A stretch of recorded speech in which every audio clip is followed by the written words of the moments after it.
우리에게 허락하신 새로운 한 주 속에서 하나님과 동행하길 원합니다. 오늘도 그 사랑 안에서 평안을 누리길 원합니다.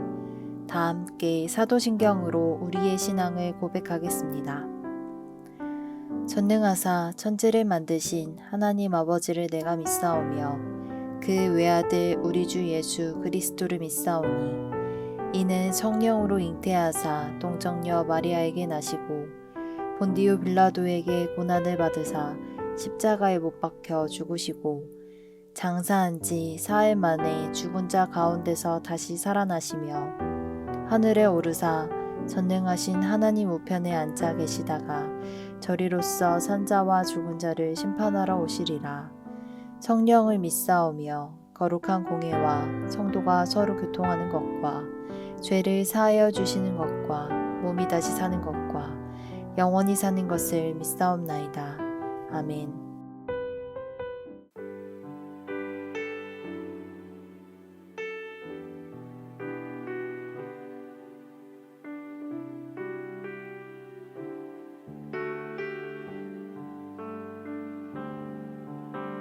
주 나의 모습 보네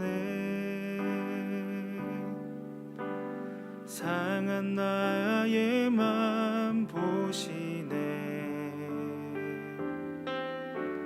주 나의 눈물 안에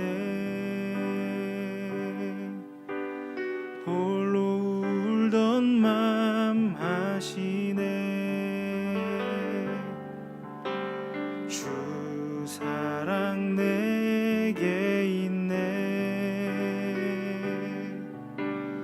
그 사랑이 날 채우네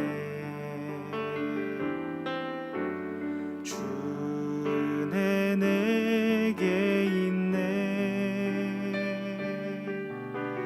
그 은혜로 날 세우네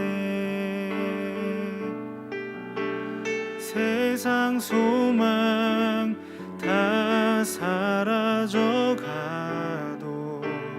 주의 사랑은 끝이 없으니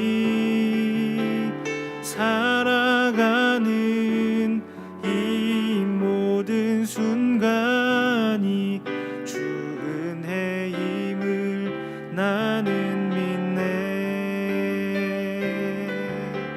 세상 소망 다 사라져가도 주의 사랑은 끝이 없으니 살아가는 이 모든 순간이 주 은혜임을 나는 믿네.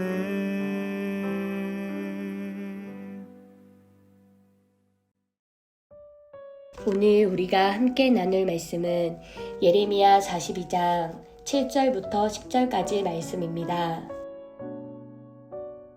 10일 후에 여호와의 말씀이 예레미야에게 임하니 그가 가레아의 아들 요하난과 그와 함께 있는 모든 군 지휘관과 백성의 낮은 자로부터 높은 자까지 다 부르고 그들에게 이르되 너희가 나를 보내어 너희의 간구를 이스라엘의 하나님 여호와께 드리게 하지 아니하였느냐.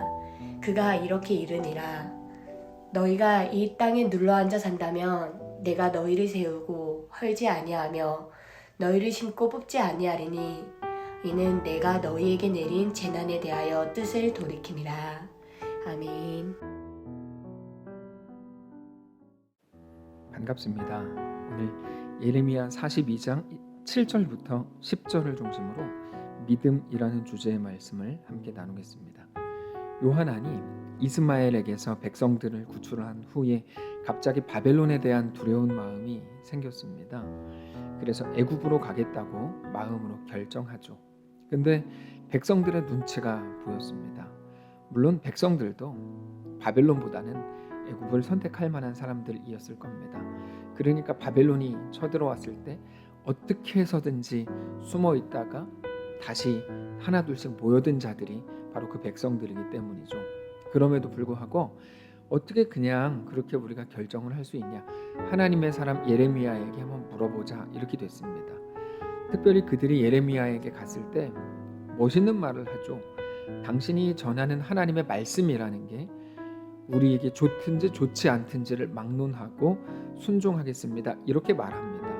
사실 그 말은 하나님께서 가장 듣고 싶으셨던 말입니다. 그게 바로 믿음이기 때문입니다.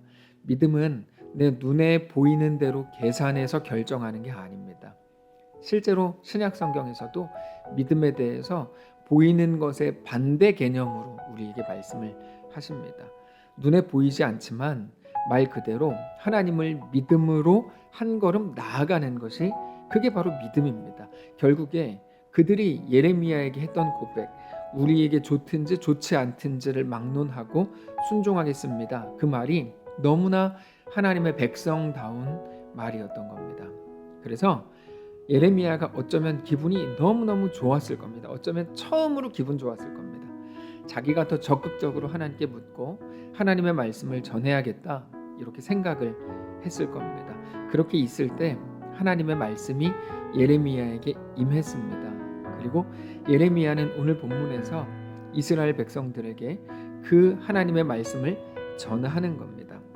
예레미야는 분명히 얼마 전에 요하난과 백성들이 자기에게 했던 고백을 기억하고 있었을 겁니다. 물론 그 한마디 말, 하나님의 말씀이 우리에게 좋든지 좋지 않든지를 막론하고 순종하겠습니다 라고 말했던 그 말 한마디를 그렇게 대단하게 막 신뢰하면서 예레미야가 그것 때문에 들뜨고 막 기분 좋아지고 이런 거는 아니었겠지만, 그럼에도 그 말이 예레미야의 마음속에 분명히 임팩트 있게 남아 있었을 겁니다. 예레미야는 이제 그들의 고백을 듣고 그거를 가지고 하나님께 나아가는 거죠. 하나님이 그들에게 하나님의 뜻을 분명하게 말씀해 주시기를 바라는 겁니다. 그리고 오늘 본문에는 그렇게 해서 듣게 된 하나님의 말씀이 소개되는 거죠. 근데 우리가 먼저 주목하려고 하는 건 예레미야에게 백성들을 나온 시점부터 예레미야가 하나님의 음성을 듣고 그 백성들에게 나아가 하나님의 말씀을 전한, 다시 말해서 그들이 하나님의 말씀을 기다렸던 그 기간입니다. 그것에 조금 주목해 보려고 하는데요. 하나님의 말씀을 그들이 기다린 기간이 열흘이었다고 나옵니다. 7절입니다. 10일 후에 여호와의 말씀이 예레미야에게 임했다 이렇게 되어 있습니다. 하나님의 말씀을 들려주십시오 라고 고백한 이후에 열흘 동안 예레미야는 아무 말이 없었던 겁니다. 그리고는 열흘 만에 나타나서 하나님의 말씀을 전한 거죠. 그러면 그 열흘 동안의 백성들이 어땠을까요? 지쳤을까요? 그랬을 수 있습니다. 그러나 그들이 하나님의 말씀을 듣기로 한 이상, 정말로 하나님의 말씀을 듣기로 한 이상, 대충 아무 우리가 듣기 좋은 대답을 해주십시오, 그게 아니고 정말로 하나님의 마음에 대해 알기를 원하고 그 말씀을 듣기로 한 이상 그들은 열흘이 아니라 1년이었다고 해도 기다렸어야 됩니다. 그러나 나에게 올 대답을 기다리는 그 기다림은 언제나 길게 느껴지죠. 그 사이에서 우리는 늘 조급함을 느낍니다. 그런데 우리가 늘 기억해야 되는 건 조급함은 언제나 우리 영혼의 적이라는 사실입니다.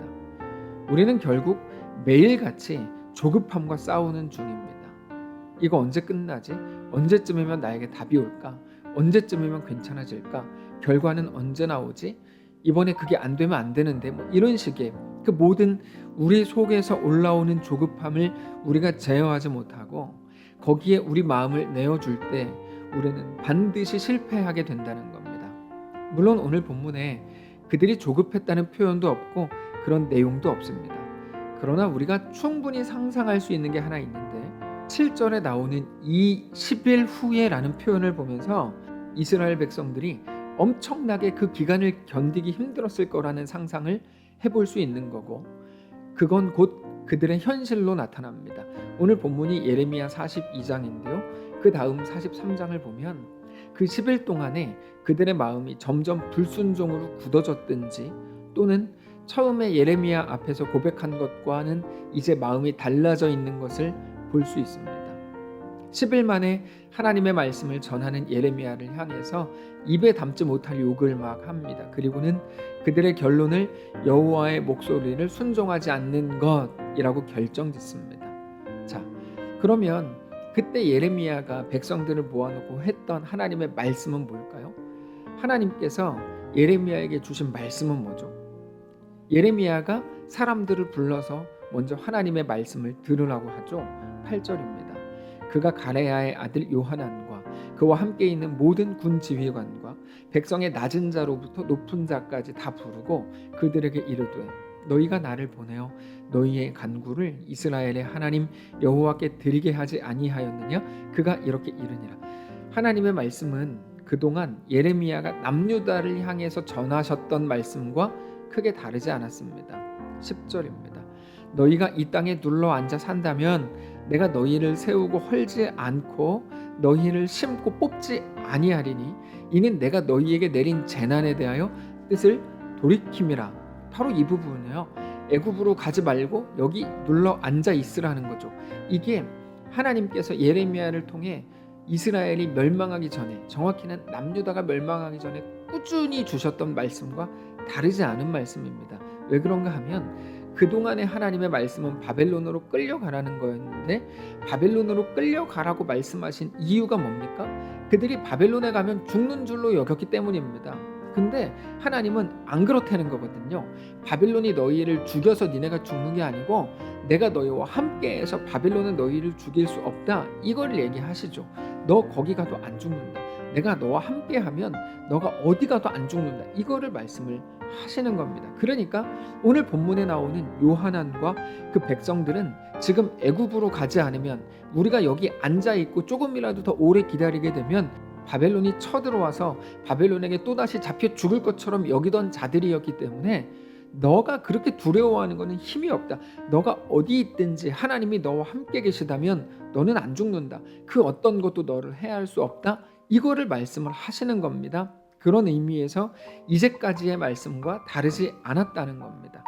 그들은 자기들의 상상력 속에서는 이미 바벨론에게 잡혔고 고문을 당했고 죽어가고 있을지 몰라도 하나님께서는 하나님이 너희와 함께 계시다면 너희를 해할 자가 없다. 이렇게 말씀을 하시는 겁니다. 사실 그들은 바벨론이 무서워서 포로로 끌려가지 않았던 자들입니다. 바벨론이 무서워서 바벨론이 왔을 때 필사적으로 숨어있던 자들이 바로 그들입니다. 그런 사람들이 어떻게 바벨론으로 순순히 끌려가겠어요? 또는 바벨론이 와서 다시 한번 점검이라도 하면 우리도 잡혀 죽는 거 아니야? 이런 생각을 왜 안 했겠습니까? 당연히 했겠죠. 근데 하나님이 원하시는 건 뭡니까? 그거를 깨는 거죠. 자기 상상력을 깨는 겁니다. 자기가 그린 그림을 깨는 겁니다. 그거를 보고 성경은 믿음이라고 부릅니다. 저는 오늘 우리가 하나님의 그 말씀이 우리 앞에도 동일하게 주어졌다고 확신합니다. 우리의 그림을 깨라는 거죠. 믿음 없음을 무너뜨리라는 거예요. 그리고 믿음으로 우리의 삶을 다시 세우라는 겁니다. 성도 여러분, 우리는 두려움 때문에 하지 못하는 일들이 너무 많습니다. 오늘 본문이라고 하면 이 땅에 눌러앉는 것에 대한 두려움이 있는 거죠. 그러면 또다시 바벨론이 쳐들어올지도 모르고 지난번에는 내가 어떻게 머리 잘 써서 숨었는지 몰라도 이번에는 꼼짝없이 끌려가야 될지도 모르는 거예요. 근데 그때 하나님의 말씀 앞에 엎드리는 거죠. 어떤 말씀이요? 내가 너와 함께한다. 그러면 누구도 너를 해할 수 없다. 너가 힘들고 고통스러운 거 나도 안다. 근데 그게 너를 자라나게 할 거다. 그게 너를 하나님께로 이끌어 줄 거다. 하나님을 닮은 주의 백성으로 서게 할 거다. 사랑하는 성도 여러분, 오늘 그 말씀 앞에 온전히 서시기를 바랍니다. 명절입니다. 우리가 속한 모든 가정이 그렇게 하나님 앞에 온전하게 되시기를 바랍니다. 그래서 다른 어떤 것보다도 가장 복된 그 일, 믿음으로 올바로 세워지는 거룩한 성도들과 가정 되시기를 이 명절에 축복합니다. 기도하겠습니다. 살아계신 하나님 감사합니다. 오늘 이 말씀이 우리의 가슴에 박히기를 원합니다.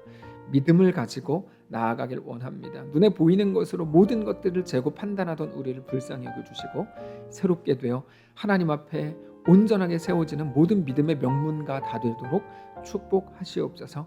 감사드리며 살아계신 예수님의 이름으로 기도합니다. 아멘.